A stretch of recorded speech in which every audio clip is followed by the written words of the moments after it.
오늘은 드디어 사도행전 마지막 27장, 28장의 내용을 같이 나누도록 하겠습니다. 우리 제목을 같이 한번 읽어볼까요? 시작!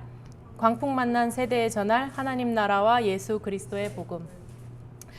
제가 말씀을 준비하는데 어제 지온이가 처음으로 너무 우는 거예요. 그래서 동우 선교사님 이제 나와서 청년들과 청소년들과 말씀을 나누고 제가 집에서 한 대여섯 시간 보고 있는데 원래 잘 자고 되게 꽐꽐한데 말을 잘 듣는데 어제는 이상하게 계속 울어가지고 너무 힘들었어요.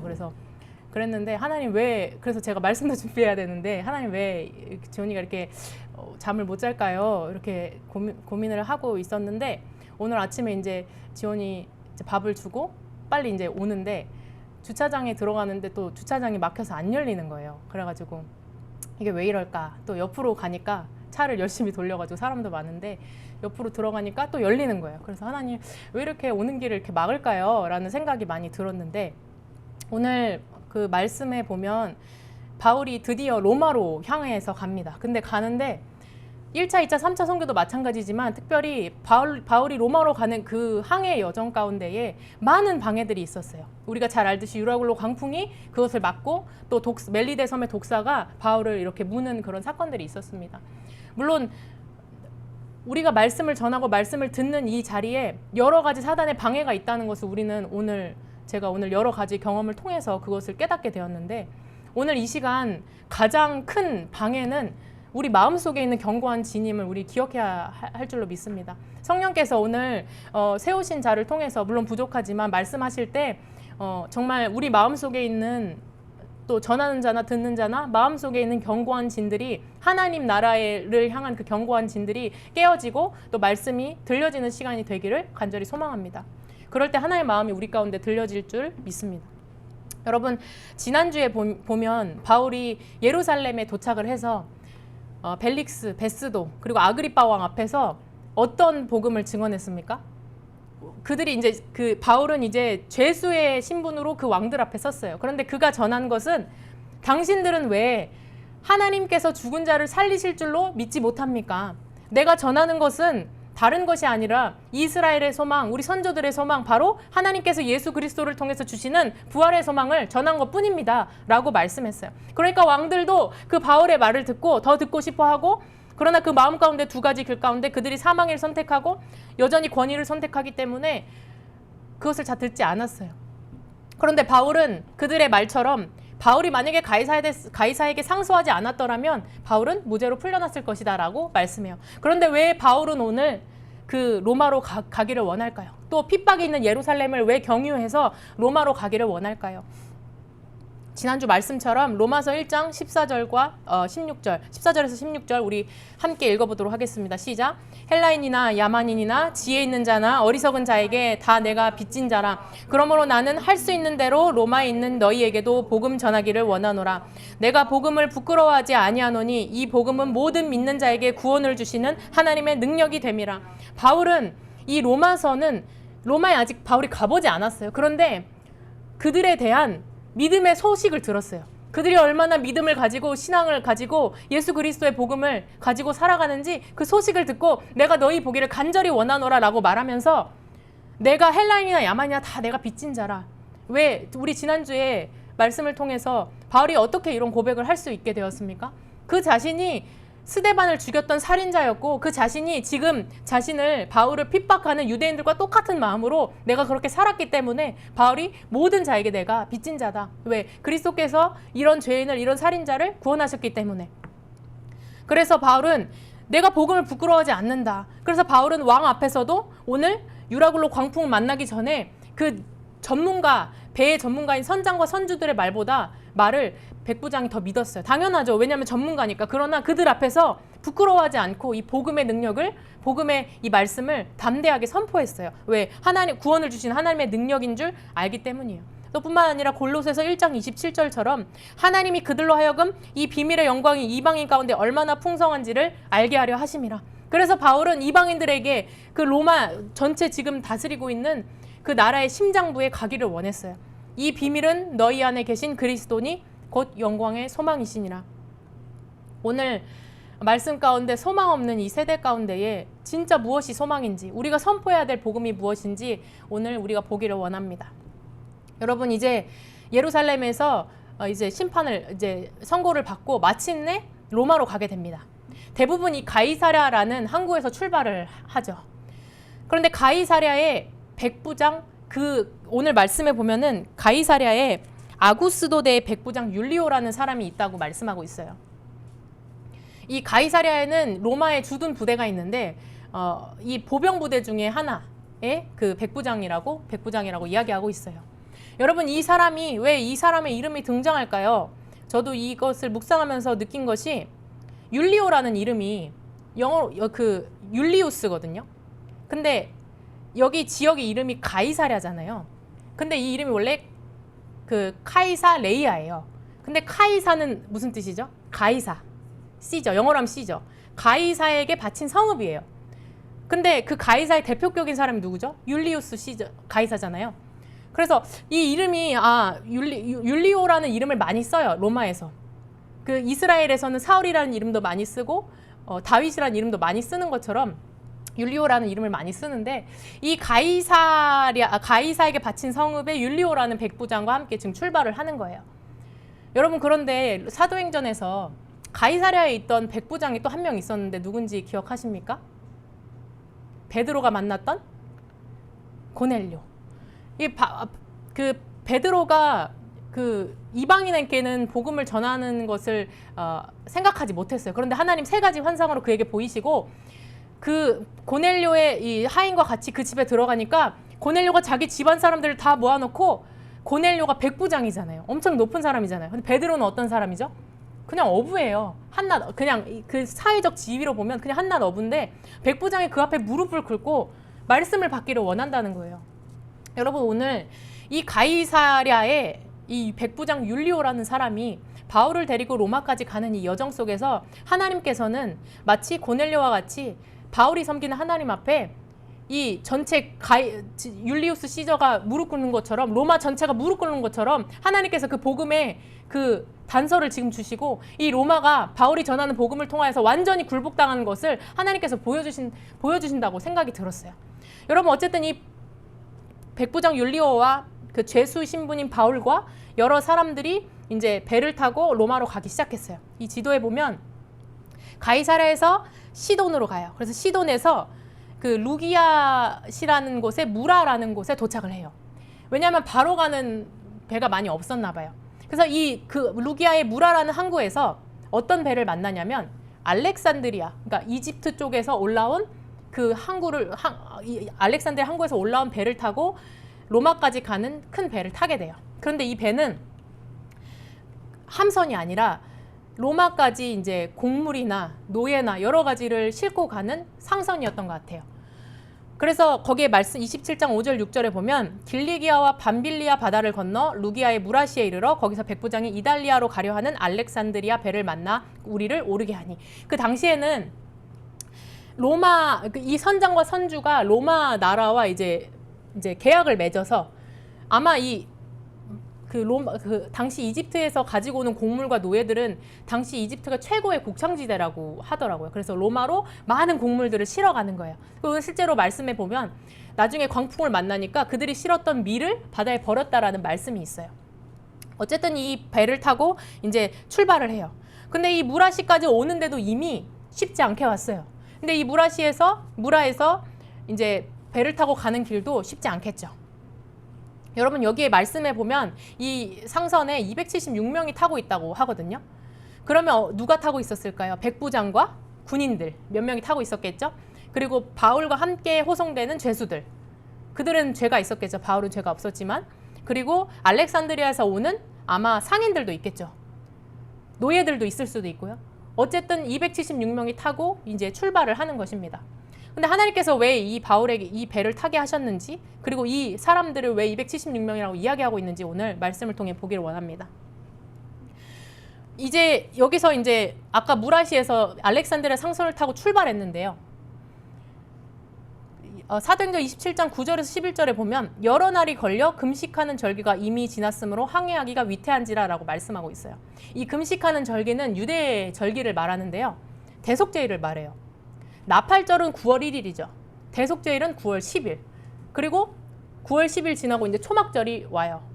근데 당시의 지중해는 9월 중순부터 3월까지는 바다가 너무 위험해서 항해하지 않는다라는 것이 통상적인 그런 일인데, 바울은 이 곳을 보면, 여기에 보면 그리스 쪽이잖아요. 2차 선교에 갔던 쪽이고, 여러분 그리스 산토리니 아시죠? 그 포카리스에트 찍은 거기. 그 밑에 쪽이, 산토린 밑에 쪽이 크레타 섬이에요. 지금 있는 데. 그레데 섬인데, 거기를 이제 지나가려고 하는데 바울이 선교를 다녔으니까 이때는 위험하다는 것을 알고 있었겠죠. 물론 선장과 선주도 더 바울보다 더 잘 알고 있었을 거예요.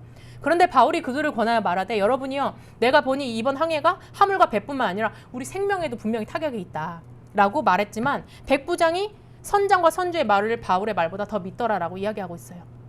당시 이 로마의 배는 선장과 선주가 주인이지만 백부장, 그 로마의 군인이 타면 그 통치권을, 그 통수권을 이 백부장한테 주는 거예요. 그러니까 백부장이 바울의 말보다 선장과 선주의 말을 듣죠. 여러분이 만약에 탔어요.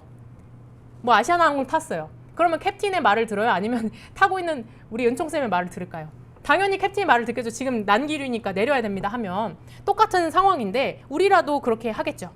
여러분, 그런데 지금 크레타 섬에 힘들게 이쪽에서부터 이렇게 내려왔어요. 왜냐하면 위에 섬이 있으면 바람을 막아주기 때문에 조금 항해하기 쉽기 때문에 여기서 이렇게 내려왔는데, 여기 영어로 페어 헤븐스라고 되어 있는 미항이라는 곳에 도착을 했는데, 바울이 그만 가자, 여기서 겨울을 나자라고 했는데, 사람들이 아니다, 조금 더 가서 베닉스라는 곳에서 겨울을 지내자라고 이야기해서 백부장이 이 말을 믿고 이제 출발한 거예요. 근데 지도상에서도 봐도 여기서 여기까지는 금방 가요.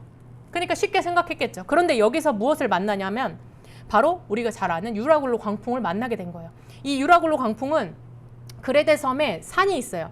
그러니까 그 산과 난기류가 만나서 생기는 돌풍이에요. 그러니까 북동풍이 이렇게 북 위에서 이렇게 확 내려오면은 이렇게 우리가 서쪽으로 가야 되잖아요. 지금 로마로 가려면. 근데 밑으로 확 내려가게 되는 거예요. 그래서 잘못하면, 너무 심각하면 아까 그 알렉산드리아 이집트 쪽 있죠. 거기까지 내려가게 된대요. 근데 다행히 가우다라는 작은 섬 아래로 지나 간신히 거루를 잡아 끌어올리고 라고 말씀이 돼 있죠. 여기 밑에 노란색으로 박스 친 거 보면 저기 작은 섬이 있죠. 그러니까 그 섬이 잠깐 뭐 바람을 막아줬던지 해서 거기서 거룻배, 그러니까 나룻배 있죠. 우리가 타이타닉 보면 탈출할 때 작은 배를 띄우잖아요. 그런 배가 거룻배인데 그거를 이제 끌어올리는 거예요. 왜냐하면 그게 없으면 어떤 데 도착을 해도 배를 정박하지 못하면 그 배가 없으면 탈출할 수 없기 때문이에요. 그래서 간신히 그거를 올렸어요.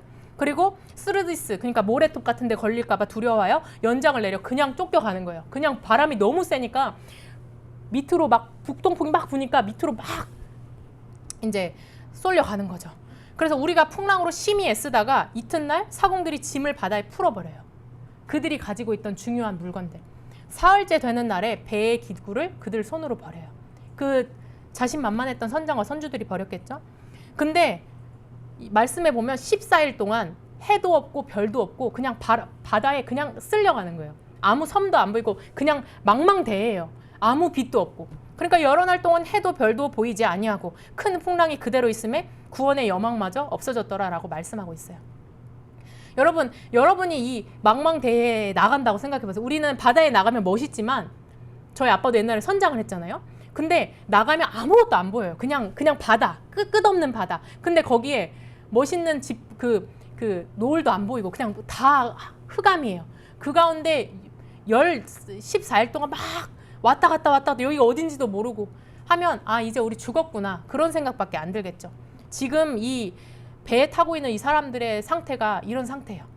그래서 다 포기했어요. 다 소망을 포기했어요. 그런데 이때 바울이 갑자기 일어나서 어떻게 이야기하냐면, 우리 함께 여기 읽어볼까? 여러 사람이, 시작.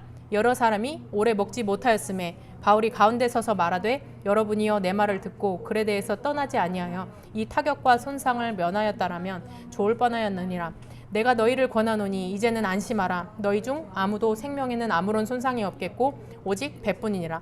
나의 속한 바 곧 나의 섬기는 하나님이 사자가 어젯밤에 내 곁에 서서 말하되, 바울아 두려워하지 말라. 내가 가이사 앞에 서야 하겠고 또 하나님께서 너와 함께 항해하는 자를 다 내게 주셨다 하였으니, 그러므로 여러분이여 안심하라. 나는 내게 말씀하신 그대로 되리라고 하나님을 믿노라. 그런즉 우리가 반드시 한 섬에 걸리리라 하더라. 아멘. 여러분, 모든 사람이 이 흑암 속에서 지금 어디로 끌려가는지도 모르는 상황 속에서 다 구원의 소망, 그러니까 생명의 소망을 다 포기한 거예요. 그 상황 속에서 어떻게 일어나서 안심하라, 안심하라, 안심하라 이 말을 선포할 수 있을까요? 왜냐하면 바울의 섬기는 하나님이 그에게 말씀하신 게 있어요. 내가 가이사 앞에 서야 하겠다. 이 사람들 내가 너에게 주었다. 가이사 앞에 왜 지금 바울이 섭니까? 예루살렘에서 그 왕들 앞에서 선포했던 말씀이 뭐예요? 당신들은 왜 하나님께서 죽은 자를 살리실 줄로 살리심을 왜 알지 못합니까? 왜 믿지 못합니까? 나는 이 부활의 소망 때문에 이 재판 자리에 섰습니다. 내가 가이사에게 상소합니다. 라고 하면서 이 부활의 소망을 전하기 위해서 로마로 가는 중인 거예요, 지금. 그래서 하나님께서 이 복음을 들고 내가 로마에 갈 때까지 하나님 나를 지키신다. 이 복음을 전하게 하신다. 그러니까 안심하라 라는 말씀을 여러분이 한다고 생각해 보세요. 만약에 비행기를 탔는데 막 난기류에 막 돌아가요. 뭐 그럼 바로 죽겠죠. 배니까 조금 살 수 있지만 여러분 그 자리에서 일어나서 안심하라, 안심하라. 내가 섬기는 하나님이 나에게 주신 그 복음 로마에까지 전하게 하기 위해서 나를 구원하실 거고 여러분도 구원하실 것이다. 그 말씀 여러분 선포할 수 있습니까? 여러분 선주들은 배의 전문가예요. 그들은 지식이 있어요. 백부장 권력이 있어요. 그리고 그들이 가진 재물도 있어요. 그런데 하나님께서 이 유라굴로 광풍을 통해서 그들이 가진 것이 아무것도 소용이 없게 만드신 거예요. 왜 하나님께서 바울을 이 배에 타게 하시고 또 유라굴로 광풍을 만나게 하셨을까요? 왜 이 배에 탄 276명을 하나님께서 이 바울을 통해서 그들에게 복음을 전하게 하셨을까요? 여러분 지금 바울은 로마로 가는 것이 목표죠. 2차 선교 때부터 3차 선교 때 내가 로마도 보아야 하리라 그 말씀 가지고 예루살렘에도 갔다가 로마로 가는 거예요. 여러분 그럼 우리는 로마로 가는 큰 목표가 있으니까 그것만 보고 달려가면 된다 그렇게 생각할 수 있지만 하나님께서 바울에게 주신 것은 로마에까지 복음을 전하는 것이지 그냥 그 세계 중심부로 가라 이게 단순히 이런 말이 아니에요. 여러분 우리가 지금은 사람이 적지만 앞으로는 큰 목회 하실 것입니다. 하나님께서 크게 사용하실 것입니다. 페이션 따다 수용 그런 말 많이 하잖아요. 그런데 하나님께서 바울을 로마에 가게 해야 크게 사용하시는 것이 아니라 지금 만난 백부장 율리오 그 사람이 복음 앞에 무릎 꿇게 되면 로마가 변하는 거예요. 지금 바울이 탄 배에 276명의 그 한 사람 한 사람이 예수 그리스도를 영접하면 로마가 변할 뿐만 아니라 이방인들이 변화되면 유대인까지 변화되는 하나님의 복음의 경륜이 이루어지는 거예요. 그러니까 지금 만나는 사람마다 바울을 통해서 하나님께서 복음을 전하게 하시는 거예요. 여러분 지금 숫자가 적다고 내가 만난 사람들이 죄수와 같고 내 신분이 죄수와 같고 그렇다고 해서 걱정하지 말고 하나님 만나게 하신 그 사람한테 복음을 전해야 돼요. 하나님께서 바울을 선택하신 이유가 바로 그것이고 오늘 우리 한 사람 한 사람을 선택하신 이유가 바로 그것이기 때문이에요. 여러분 바울이 전했던 복음은 그들이 기다리는 바 하나님께 향한 소망, 의인과 악인의 부활이 있으리라. 그리고 당신들은 하나님이 죽은 사람을 다시 살리심을 어찌하여 못 믿을 것으로 여기시나이까 하면서 부활의 복음을 전했어요. 여러분 세상은 자기의 지혜와 자기의 권력과 자기의 돈을 믿고 살아가요. 그러다가 여러분 지금 시대가 어떻습니까? 광풍을 만난 것처럼 그러니까 이 정치와 이 경제와 우리 나라가 그리고 지금 전쟁하는 나라가 자기 뜻대로 자기 생각대로 자기 권력대로 막 하다가 그냥 광풍을 만나면 그 아무것도 안 되는 거예요. 아무것도 아닌 거예요. 그 하나님 앞에. 그때 그들이 그때서야 병 들고 아프고 전쟁 나고 나라가 기울어질 위기 가운데 그때서야 하나님 우리가 진짜 구원의 생명이 없습니다. 구원의 소망이 없습니다. 할 그때에 안심하라. 하나님께서 그 복음을 전하기 위해서 나를 가이사에게 보내신다라는 그 복음을 전하게 하시는 거예요.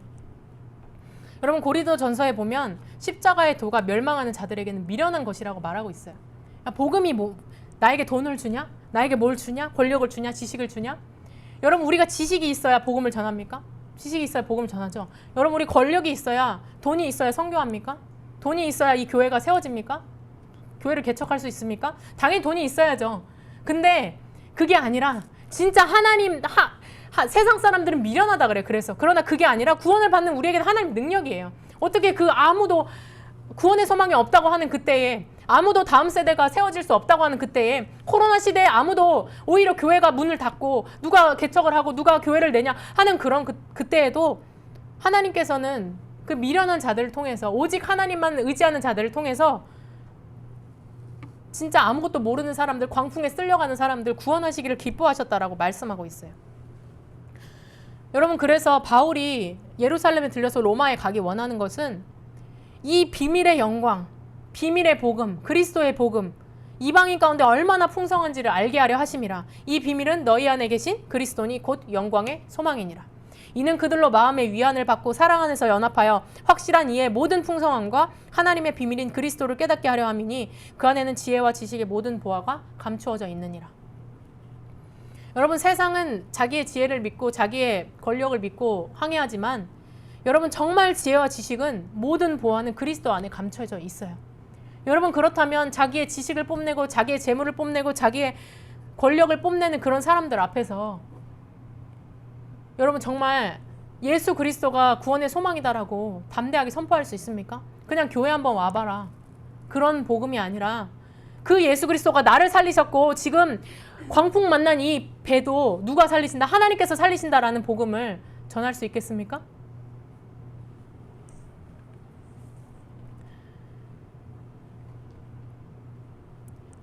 여러분, 그 부활 소망 가진 한 사람을 통해서 오늘 그 하나님께서 그 배에 한 사람 한 사람을 살리시기를 기뻐하셨다는 거예요. 여러분, 그래서 사도행전 27장 27절 32절 보면 14일째 되는 밤에 우리가 아드리아 바다에서 이리저리 쫓겨가다가 자정쯤 되어 사공들이 어느 육지에 가까워지는 줄 짐작하고 바울이 백부장과 군인들에게 이르되 이 사람들이 배에 있지 아니하면 너희가 구원을 얻지 못하리라 하니 이에 군사들이 거룻줄을 끊어 떼어 버리니라 라고 말씀하고 있어요. 여러분, 14일째 바울이 이렇게 선포하고 나서 사공들이 이제 배가 육지에 가까워지는 것을 느낀 거예요. 그러니까 큰 배는 육지에 가까워지면 이제 정박할 수가 없으니까 거룻배가 필요해요. 근데 이 사공들이 육지에 가까워지니까 자기들만 살려고 이 구명보트를 내려서 도망가려고 하는 거예요.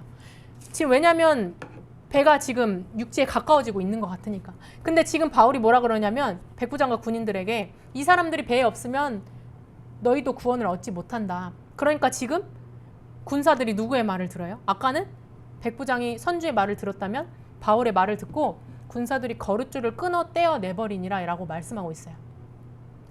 여러분, 이 거룻배가 없으면 나중에 위기 상황에서 구명보트를 내리고 탈출할 수 없어요. 마지막 희망이에요. 그런데 바울의 말을 듣고 이걸 끊어버린 거예요. 여러분, 이후에 이것을 끊어버리니까 당연히 소망이 더 없어졌겠죠. 그거라도 타고 나가려고 했는데 마지막 소망까지 끊어졌어요. 그때 바울이 뭐라 그러냐면 우리 밑에 음식 먹기를부터 읽어볼까요? 시작. 음식 먹기를 권하노니 너희의 구원을 위하는 것이요 너희 중 머리카락 하나도 잃을 자가 없으리라 하고 떡을 가져다가 모든 사람 앞에서 하나님께 축사하고 떼어 먹기를 시작하매 그들도 다 안심하고 받아 먹으니 배에 있는 우리의 수는 전부 276명이더라. 아멘.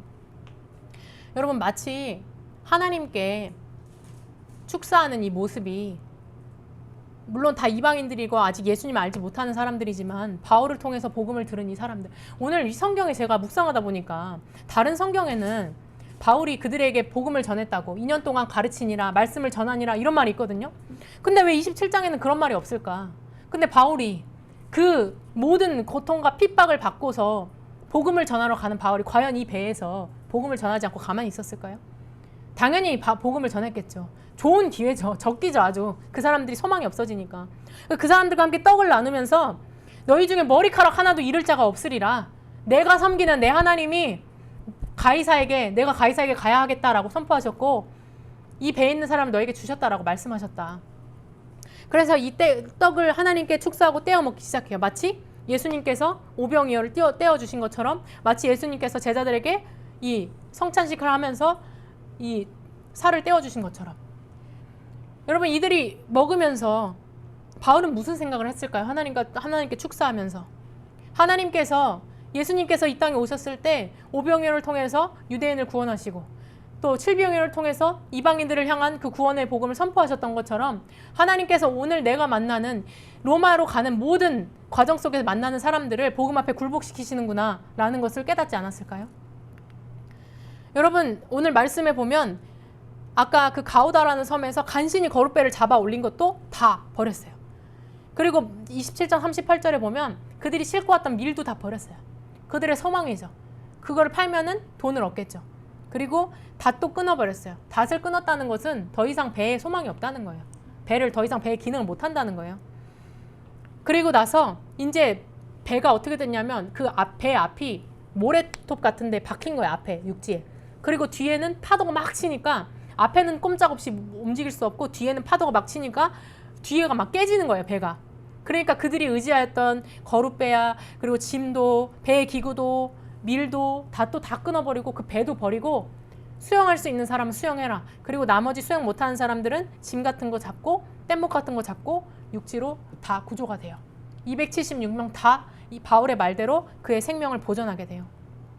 여러분, 그들이 의지하는 모든 것을 하나하나 버려가면서 하나님께서는 이 유라굴로 광풍을 통해서 무엇을 말씀하십니까? 너희가 가진 지식, 너희가 가진 권력, 너희가 가진 재물, 이 유라굴로 광풍 한번 만나면 다 파산돼요. 다 끝나요. 이 광풍 만나면. 그러니까 영광의 소망, 부활의 능력, 예수 그리스도를 바라봐라.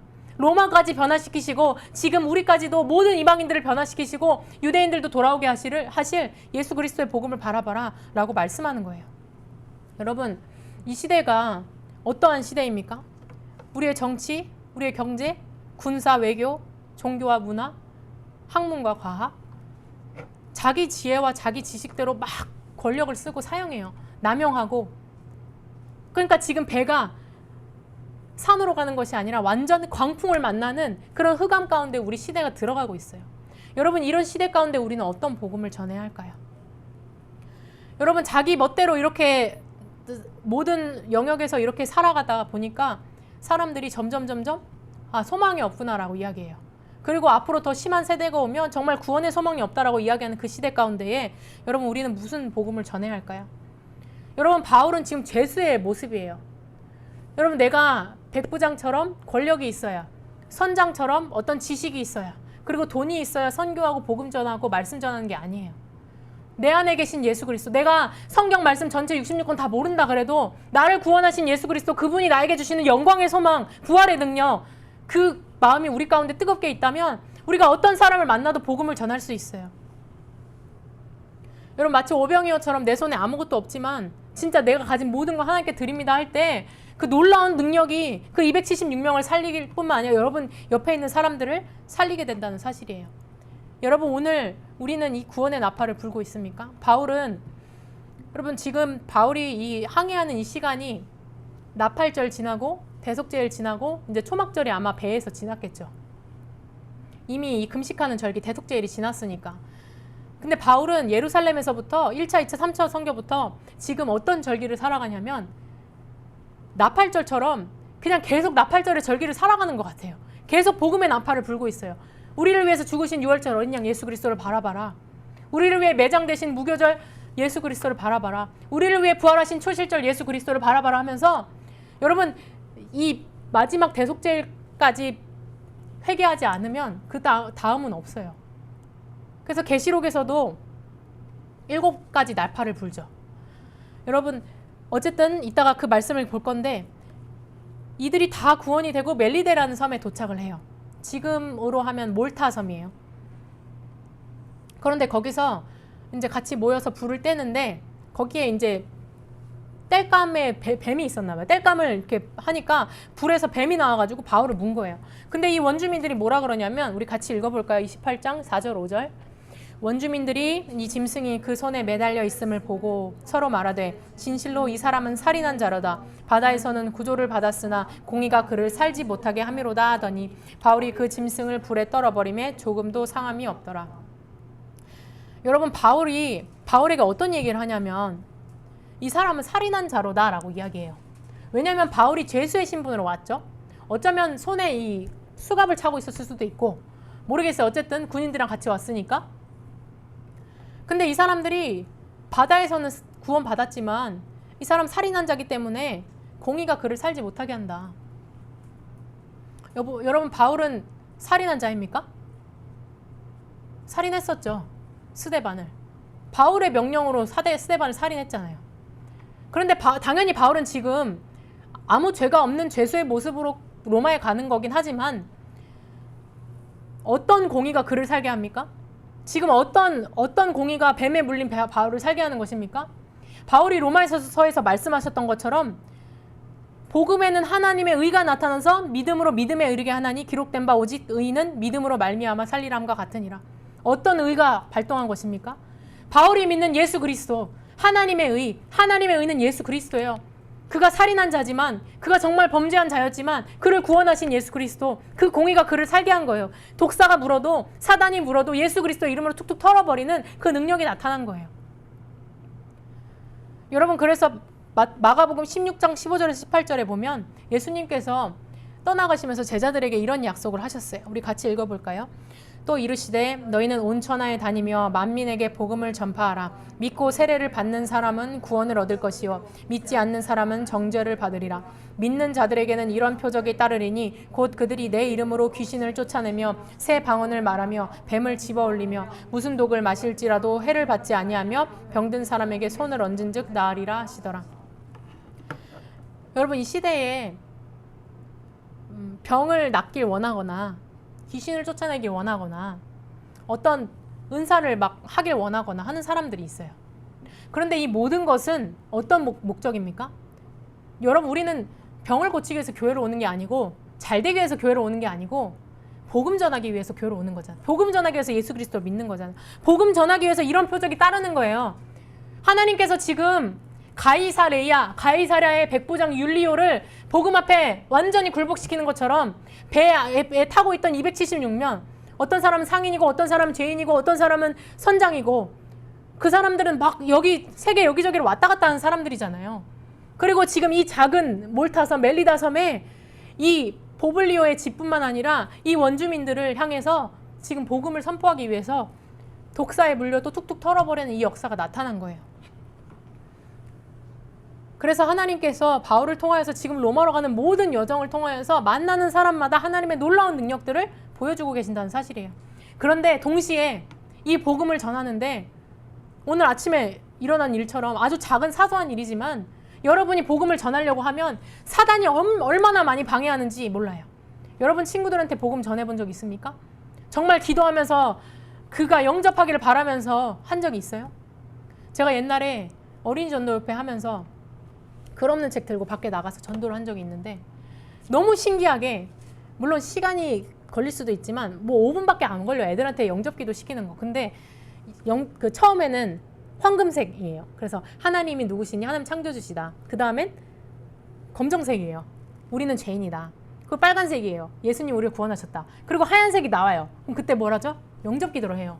근데 너무 신기하게 영접기도 할 때마다 방해가 있어요. 물론 그것은 단순한 신앙은 그거 영접기도 한다고 해서 바로 그렇게 되는 건 아니지만 너무 신기하게 그 영접기도만 하려고 하면 부모님이 와서 데려가거나 막 집중이 흐려지거나 친구가 와서 데려가거나 그런 일들을 너무 많이 경험했어요. 단순한 거지만 정말 영혼을 구원하는 것은 하나님 기뻐하시는 일이기 때문에 사단이 방해해요. 그래서 오늘 바울이 로마로 가는 그 여정 속에서 유라굴로 광풍을 통해서 또 멜리데이 독사를 통해서 그리고 그 배에서 아까 배가 깨져서 사람들이 수영하고 나올 때 백부장의 그 군사들이 죄수들 다 죽이자 그랬어요. 왜냐하면 도망갈까봐. 수영해서 다른 데로 도망갈 수 있잖아요. 그런데 백부장이 바울을 살리려고 그렇게 하지 않아요. 사단은 어떤 수를 써서라도 이 복음을 전하는 자를 입을 막으려고 막 한다는 사실이에요. 그러나 예수님께서 우리에게 주신 것은 믿는 자에게는 이런 표적을 따른다. 사단의 권세를 발로 짓밟고 여자의 후손의 그 약속처럼 귀신을 쫓아내고 새 방언을 말하고 뱀을 집어 올리고 무슨 독을 마실지라도 해를 받지 않는다. 손을 얹는 즉 나은다. 여러분 정말 어떤 목적으로 여러분 지금 병자에게 안수하고 기도하고 정말 귀신 들린 다음 세대를 향해서 복음을 선포하고 있습니까? 여러분 1차 선교 때도 바울은 엄청난 핍박을 받았죠. 돌로 쳐서 죽은 것 같이 돼서 성 밖으로 사람들이 버려버렸어요. 유대인들이. 2차 선교 때는 바울이 만난 그 헬라의 철학, 그 문화. 3차 선교 때는 그 마술책을 버린 만큼, 그러니까 그들이 마술책 안에서 살았다는 거잖아요. 중독돼서 살았다는 거잖아요. 그리고 막 에베소에서 데메드리오가 데모하니까 오늘 같이 떠났던 27장 처음에 보면 이 바울과 같이 떠났던 아리스다고가 있어요. 마게도냐의 데살로니가 사람.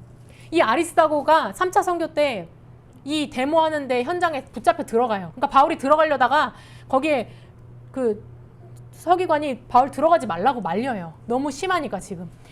여러분 이 모든 핍박과 또 예루살렘 왕 앞에서 설 때 예루살렘에 도착하니까 유대인들이 막 욕하고 막 때리고 막 그랬잖아요. 유라굴로 광풍으로 바울이 복음의 길을 막고 멜리데의 독사가 그의 손을 물었지만, 여러분 디모데후서 2장 9절 10절 말씀처럼 우리 한번 읽어볼까요? 시작. 복음으로 말미암아 내가 죄인과 같이 매이는 데까지 고난을 받았으나 하나님의 말씀은 매이지 아니하니라. 그러므로 내가 택함 받은 자들을 위하여 모든 것을 참음은 그들도 그리스도 예수 안에 있는 구원을 영원한 영광과 함께 받게 하려 함이라. 여러분, 바울이 지금 죄인의 모습으로 붙잡혔어요. 당연히 그러니까 백부장도 바울의 말을 듣지 않죠. 선장과 선주도 바울의 말을 듣지 않겠죠. 여러분, 이게 어쩌면 우리 모습일 수 있어요. 네가 어떤 지식을 가지고 너가 말하는 그것이 어떤 근거에 된 거야? 그리고 너가 하려고 하는 사역 돈이 있어? 라고 하는 이러한 세대, 이러한 정말 인본주의적인 그런 눈길 속에서 어쩌면 우리 말씀을 듣지 않을 수 있어요. 그러나 하나님의 마지막 최후의 보루는 교회예요. 예수 그리스도의 신부, 예수 그리스도의 몸된 교회. 여러분, 마지막 세대에 정말 지금은 평상시지만 전쟁 같은 시대를 우리는 준비해야 돼요. 지금도 전쟁이 막 일어나고 있고 한반도의 평화가 많은 지금 국제적인 정세를 통해서 어떻게 될지 모르는 역사적인 그런 굴레 속에서 살아가고 있어요. 여러분, 정말 그때 여러분이 입에서 예수 그리스도의 부활의 복음, 그분이 다시 오신다는 복음, 안심하라 하면서 사람들에게 그 복음을 선포할 준비가 되어 있습니까? 여러분이 죄수와 같은 정말 사회적으로 봤을 때, 세상적으로 봤을 때 비천한 모습이지만 내 손에 아무것도 없지만 우리 안에 가진 그 복음 언제든지 선포할 준비가 되어 있습니까? 여러분, 계시록 10장 7절에서 11절 말씀 같이 읽어보겠습니다. 일곱째 천사가 소리내는 날 그의 나팔을 불려고 할 때에 하나님이 그의 종 선지자들에게 전하신 복음과 같이 하나님의 그 비밀이 이루어지리라 하더라. 내가 천사의 손에서 작은 두루마리를 갖다 먹어버리니 내 입에는 꿀같이 다나 먹은 후에 내 배에서는 쓰게 되리라. 그가 내가 많은 백성과 나라와 방언과 임금에게 다시 예언하여야 하리라 하더라. 아멘. 여러분, 계시록에 보면 마지막 때에 7 나팔이 불려져요. 여러분, 그 나팔을 불 때 뭐라고 말씀하시냐면 그의 종 선지자들에게 정하신 복음과 같이 하나님의 그 비밀이 이루어진다. 그리스도의 비밀이 이루어진다. 영광의 소망이 이루어진다. 어떤 비밀입니까? 하나님께서 유대인들을 이스라엘 택하시고 그들이 넘어졌지만 그 넘어짐으로 말미암아서 이방인에게 풍성함이 되고 그 이방인이 돌아옴으로 말미암아서 그 수가 차면 유대인들이 돌아올 때 예수 그리스도가 다시 오신다는 그 비밀이 선지자들에게 말씀하셨던 구약부터 이미 약속하셨던 그 비밀이 이루어질 것이다 라고 말씀하고 있어요. 여러분, 그래서 이 하나님께서 이 세례 요한, 이 사도 요한에게 나타나셔서 뭐라고 말씀하시냐면 이 두루마리, 이 말씀을 먹어라. 내 입에는 달아. 들을 때는 달아요. 은혜를 받아요. 그런데 이것을 선포하려고 하면 써요. 내 뱃속에서는. 듣지 않거든요. 나에게 돌을 던지거든요. 핍박하거든요. 그러나 내가 많은 백성과 나라와 방언과 임금에게 다시 예언하여 하리라. 내가 가이사 앞에 서야 하리라. 내가 믿지 않는 그 사람 앞에 서야 하리라. 라고 오늘 하나님이 우리 한 사람 한 사람을 부르고 계신다는 사실이에요. 어떠한 핍박과 환난이 있어도 어떠한 그 막힘이 있어도 하나님께서는 다시 예언하여야 하리라. 왕과 백성과 모든 사람들 앞에서. 이것이 에베소서 말씀처럼 교회로 하여금 모든 권력자들과 집정자들에게 하나님의 복음을 전하게 하시는 하나님의 마지막 비밀이에요. 여러분, 그래서 바울은 이 멜리데 섬에서 보블리오라는 그 가족, 거기에 이제 제일 리더였어요. 그리고 그 가족들을 치유하는 생명사역을 보여주고 당연히 복음을 전했겠죠. 그리고 나서 배를 타고 다시 로마에 도착합니다. 28장 14절 15절에 보면 거기서 형제들을 만나 그들의 청함을 받아 이레를 함께 머무니라. 그래서 우리는 이와 같이 로마로 가니라. 그곳 형제들이 우리 소식을 듣고 아비오 광장과 트레이스 타베르네까지 맞으러 오니 바울이 그들을 보고 하나님께 감사하고 담대한 마음을 얻으니라. 바울은 로마에 간 적도 없어요. 그런데 로마서를 쓰면서 3차 선교 끝나고 내가 너희 보기를 간절히 원한다. 내가 너희를 위하여 항상 기도한다. 우리가 함께 만나 서로 위안을 얻고 내가 신령한 은사, 그러니까 말씀을 너희에게 전하길 원한다. 그들이 어떻게 말씀을 들었을까요? 여러분, 우리 사도행전 말씀에 보면 바울이 변화되기 회개하기 이전에 무명의 사람들이 이미 많은 곳에 퍼져서 복음을 전했어요. 헬라인들에게. 오히려 교회의 수장이라고 하는 베드로는 고넬료 백부장에게 복음 전하는 것도 망설였어요. 그런데 스데반의 핍박으로 흩어진 사람들이 하나님의 뜻을 알고 헬라인들에게 야만이라고 생각했던 그 이방인들에게 복음을 전하기 시작했다는 거예요. 그런 물결들이 이미 로마에까지 퍼져서 로마에도 이렇게 신실한 주의 백성들이 있었다는 사실이에요. 로마서 1장 9절에서 13절에 보면 어떻게 하든지 하나님 뜻 안에서 너희에게 나아갈 좋은 길 얻기를 구하노라. 어떤 신령한 은사를 너희에게 나누어줘 너희를 견고하게 하려 합니다. 이 신령한 은사는 하나님의 말씀을 이야기해요. 모든 것은 하나 예수 그리스도.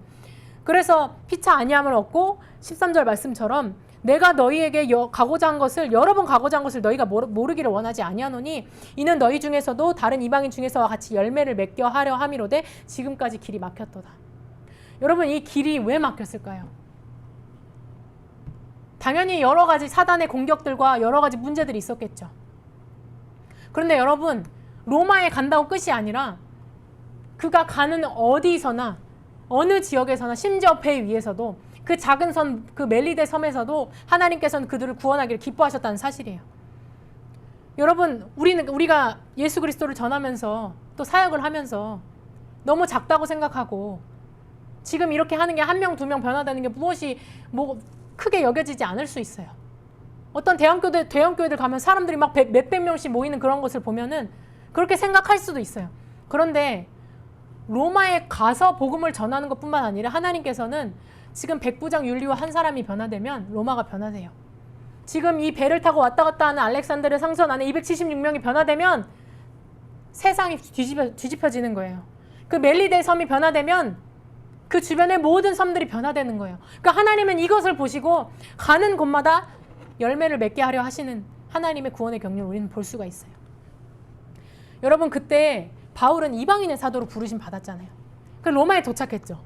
그러면 당연히 이방인들한테 복음 전하기 시작해야 되는 거 아니에요? 근데 바울이 그 셋집에서 2년 동안 갇혀 있거든요. 근데 사람들이 왔다 갔다 할 수 있어요.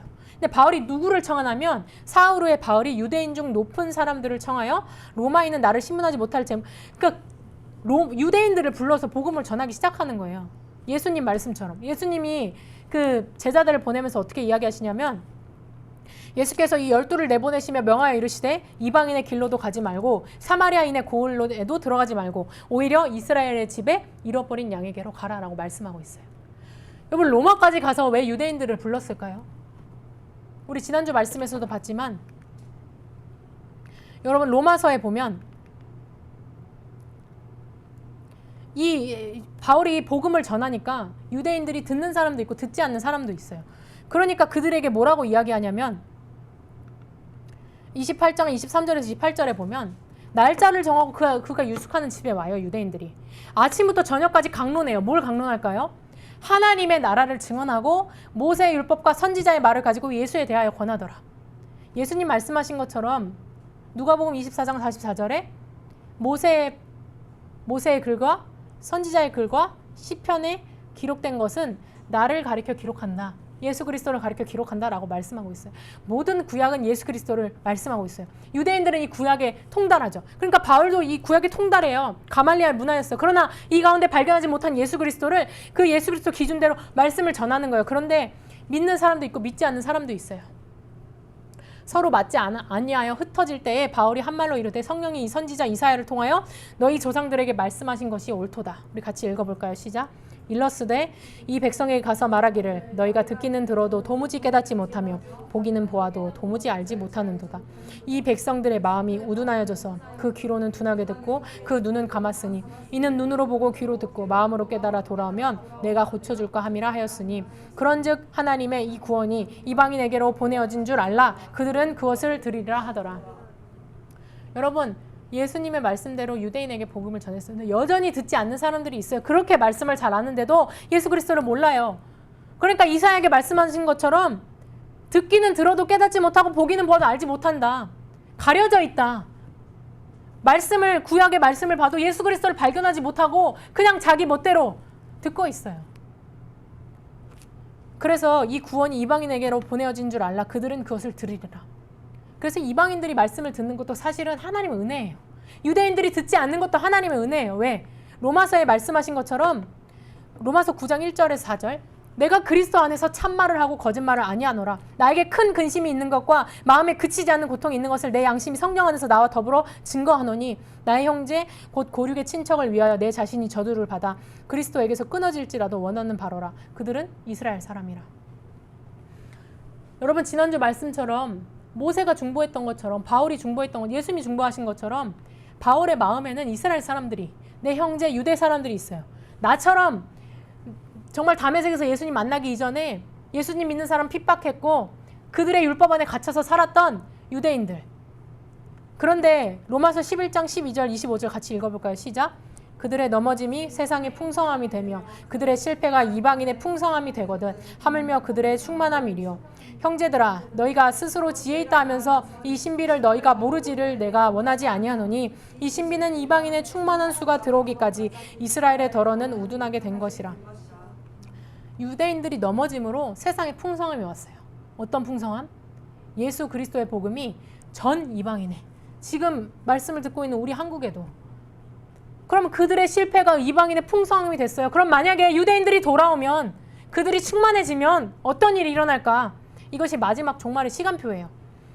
너희가 지혜 있다 하면서 이 신비를 모르길 원하지 아니하노니 이방인의 충만한 수가 들어오기까지 오히려 이스라엘 백성들은 말씀을 듣지 않는 거예요. 근데 여러분, 지금 이 마지막 세대에 이스라엘 전쟁이 일어나고 많은 유대인들이 예수 그리스도를 믿고 돌아오고 있어요. 그래서 이 비밀을 아는 사람들은 내 옆에 있는 사람에게 복음을 전하고 빨리 정말 이방인의 수가 충만해지고 유대인들이 정말 돌아와서 예수 그리스도의 다시 오심을 기다리고 있어요. 그래서 바울은 이 비밀을 깨닫고 만물이 주에게서 나오고 주로 말미암고 주에게로 돌아간다라고 선포하고 있어요. 여러분, 이 바울은 이곳에 머물면서 여전히 로마까지 왔는데 여전히 듣지 않는 유대인들을 보면서 로마서에 썼듯이 하나님의 구원의 경륜을 깨닫게 되었어요. 그럼에도 불구하고 바울은 끝까지 그 2년 동안 자기 셋집에 머물면서 오는 사람을 다 영접하고 하나님 나라를 전파하고 주 예수 그리스도에 관한 모든 것을 담대하게 거침없이 가르치더라라고 말씀하고 있어요. 여러분, 지금 이 시대가 마치 자기 뜻대로 하다가 광풍 만난 시대와 같아요. 광풍을 만나도 깨닫지 못하고 있어요. 그러니까 하나하나 버려가면서, 그리고 자기 각자 도생하고 나머지 사람들 생명 중요시 여기지도 아니하고 자기들만 거룩배 타고 도망가려고 하는 이 시대 가운데에 여러분, 우리가 전해야 할 복음은 무엇입니까? 바로 바울이 전했던 예수 그리스도의 부활의 소망, 영광의 소망의 복음이에요. 바울은 이것을 위해서 계속해서 핍박 가운데서 복음을 전했어요. 그런데 바울도 이런 핍박하는 사람이었고, 바울도 이렇게 살인한 사람이었고, 세상의 공의로는 죽을 수밖에 없는 사람이었어요. 그러나 예수 그리스도로 말미암아 살았기 때문에 바울도 이 복음을 담대하게 거침없이 가르치고 있어요. 여러분, 우리 마지막으로 로마서 1장 16절 17절 읽고 우리 마치도록 하겠습니다. 로마서 1장 16절 17절. 내가 복음을 부끄러워하지 아니하노니 이 복음은 모든 믿는 자에게 구원을 주시는 하나님의 능력이 됨이라. 먼저는 유대인에게요 그리고 헬라인에게로다. 복음에는 하나님의 의가 나타나서 믿음으로 믿음에 이르게 하나니 기록된 바 오직 의인은 믿음으로 말미암아 살리람과 같으니라. 아멘. 여러분, 정말 복음이 부끄럽지 않습니까? 이 복음이 모든 믿는 자에게 구원을 주신다고 믿어요? 여러분, 정말 그렇다면 우리의 선포는 달라질 거예요. 우리가 어떤 한마디 하지 않는다고 하더라도 정말 내가 복음을 부끄러워하지 않는 마음으로 살아간다면 내가 살아가는 모습을 통하여서 내 주변의 사람들이 쟤는 어떻게 저러지? 라고 할 거예요. 말하지 않아도 그들이 와서 복음을 듣길 원할 거예요. 이 복음은 하나님의 능력이에요. 이 복음에 나타난 하나님의 의는 살인자와 같이 원래 죽을 수밖에 없는 우리에게 영원한 부활의 소망을 주시는 거예요. 그래서 믿는 자는, 예수 그리스도로 말미암아 의인된 자는 믿음에서 믿음으로 이르며 믿음으로 말미암아 살리라 하고 말씀하고 있어요. 무슨 믿음? 복음을 부끄러워하지 아니하고 이 복음은 모든 믿는 자에게 구원을 주신 하나님의 능력이라는 것을 믿는 자들에게. 우리 함께 기도할 때에 하나님, 내가 이 광풍 만나서 정말 이 나라의 정치와 경제를 보시면 이 전 세계에 흘러가는 모습을 보면 얼마나 추악하고 자기 지식, 자기 권력, 자기 돈을 믿고 얼마나 추악한 짓을 벌이는 시대인지 모르겠어요. 여러분, 정말 하나님의 이 광풍이 일어나면 마지막 정말 계시록의 말씀처럼 나팔이 부러지고 대접이 재앙이 시작될 때 모든 사람들이 그들이 가지고 있었던 배에 있는 모든 것을 버리는 것처럼 그들이 가지고 있는 모든 지식, 모든 재물, 모든 권력 내려놓고 누가 나에게 구원을 줄까?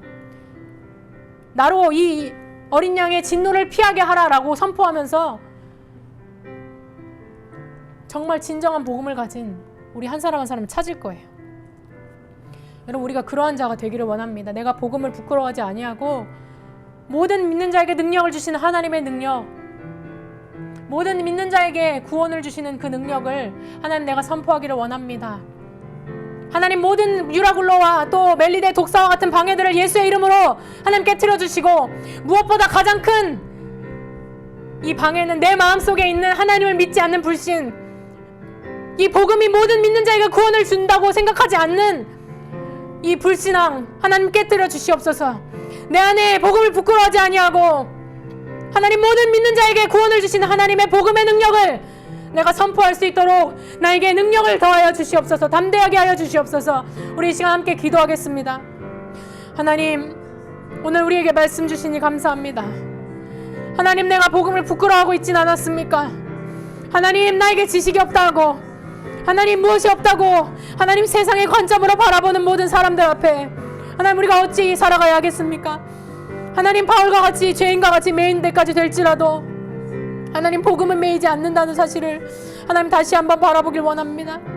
하나님, 내가 하나님 믿지 않는 자들에게 하나님 주님의 구원의 복음을, 부활의 영광의 소망을 하나님 담대하게 전하는 것이 아니라 하나님 쭈뼛쭈뼛하고 하나님 정말 이 구원이 내 안에서 정말 요동치지 않았던 하나님 우리의 그러한 모습들을 주님 긍휼히 여기시고 하나님 이제 구원의 능력이 드러날 때 하나님 독사의 하나님 어떤 독도 우리를 하나님 넘어뜨릴 수 없으며 하나님 우리가 병든 자에게 손을 얹은 나으며 하나님 주의 이름으로 놀라운 기적들이 복음을 위해서 일어나는 하나님 정말 그러한 시대가 될 수 있도록 인도하여 주시옵소서. 광풍을 만나 하나님 흑암 가운데 살아가는 이 시대를 긍휼히 여기시고 하나님 이제 그들이 의지하던 모든 것들을 바다에 버리고 하나님 오직 구원의 소망이신 빛이신 예수 그리스도 그를 바라보며 하나님 나아갈 수 있도록 그들이 고백할 수 있도록 인도하여 주시옵소서. 감사합니다. 하나님, 우리가 정말 복음을 부끄러워하지 아니하고 나에게 주신 영광의 소망, 그리스도의 비밀, 이 전 세계를, 온 세상을 주의 백성으로 삼으시고자 하는 오늘도 패역하고 어그러진 세대 가운데에 아침부터 저녁까지 두 팔을 벌려 탕자를 기다리신 아버지, 오늘도 그 유대인들, 하나님 믿지 않는 자들 돌아오길 바라시며 두 팔 벌려 기다리신 아버지, 우리가 주님의 마음을 가지고 어떠한 독사가 물든지 유라굴로 광풍이 우리를 막던지 우리가 그 복음을 들고 나아가기 원합니다. 하나님 우리 안에 담대한 마음을 허락하시고 하나님 이 미쳐가는 세대 가운데에 파도에 깨져 정말 다 버릴 수 없는 세대, 버릴 수밖에 없는 세대 가운데에 안심하라, 예수 그리스도의 복음을 내가 너희에게 주노라. 안심하라, 예수 그리스도께서 우리에게 영원한 생명을 주시고 그가 다시 오신다고 하셨다 라는 복음을 우리가 담대하게 선포할 수 있도록 주님 우리의 입술과 우리의 모든 한 사람 한 사람을 사용해 주시기를 원합니다. 하나님 오늘 말씀을 허락하시고 또 듣게 하시니 감사합니다. 우리 안에 견고한 진들을 깨트려 주시고 복음으로 충만케 하여 주시옵소서. 감사드리며 예수 그리스도의 이름으로 기도합니다. 아멘.